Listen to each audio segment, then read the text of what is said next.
Very little is known in the West about the lineage of Radhasoami gurus at Tarn Taran, a small Sikh city about 20 miles outside Amritsar. In the Punjab, however, the Satsang is well known, and its following numbers in the thousands. I had hoped for several years to meet the then current head of the sect, Pratap Singh. But it was not until August of 1978 that I boarded the bus for Tarn Taran.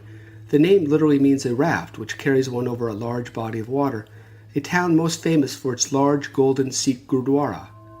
Once I arrived there, I had to ask the local rickshaw wallahs for directions to the ashram. Pictures of a saintly-looking Sikh on display in many of the shops made me feel hopeful. Luckily, I found an old rickshaw driver who knew his way to the spiritual center. At the front of the compound, I met the ashram's gatekeeper, whose knowledge of English was exceeded only by my 5 words of Hindi. We greeted each other with a clear and drawn-out Radhasoami.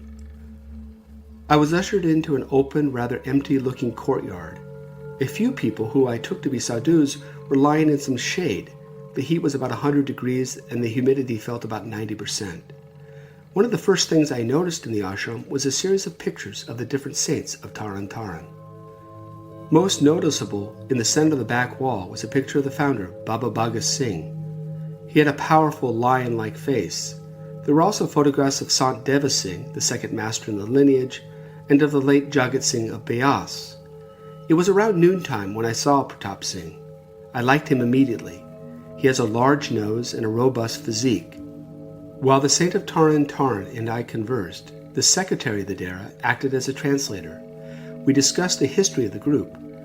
The current leader in 1978 was Pratap Singh, and he was installed by Maharaj Charan Singh after Deva Singh's death in the early 1960s. The Tarn Taran and Beas Satsangs enjoy a friendly and unique association. The present leaders of the two centers are good friends, often seen together giving spiritual discourses. Pratap Singh discussed with me the practice of Shabd yoga and how one might succeed in listening to the inner sound. He stressed the need to do as much Simran as possible, that is, the repetition of a holy name or names at the third eye center. His argument was that unless one concentrated one's attention during the day, away from the exterior world, then when one sat for meditation, the world with all its attractions would again arise within the mind. The several hours one devotes to meditation, Pratap Singh argued, were not enough precisely because those hours were spent reminiscing about the day's events and not necessarily focusing on the task of going within.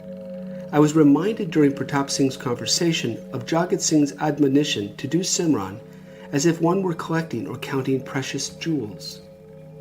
Each repetition of a word should be done with the mind fully attentive, much like a jeweler who inspects each diamond with meticulous care.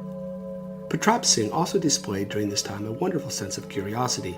He seemed fascinated by my wristwatch and wanted to know how much it cost me in America.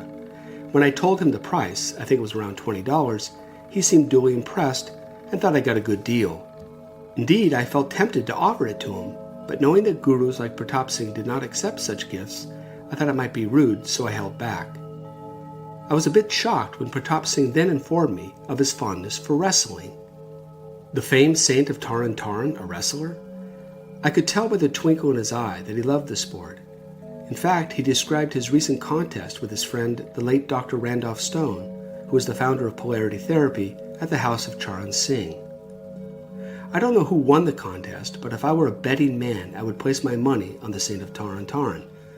To be sure, Pratap Singh is a kind and wise guru, but he also is quite hefty and quite fit. I don't think Dr. Stone had a chance.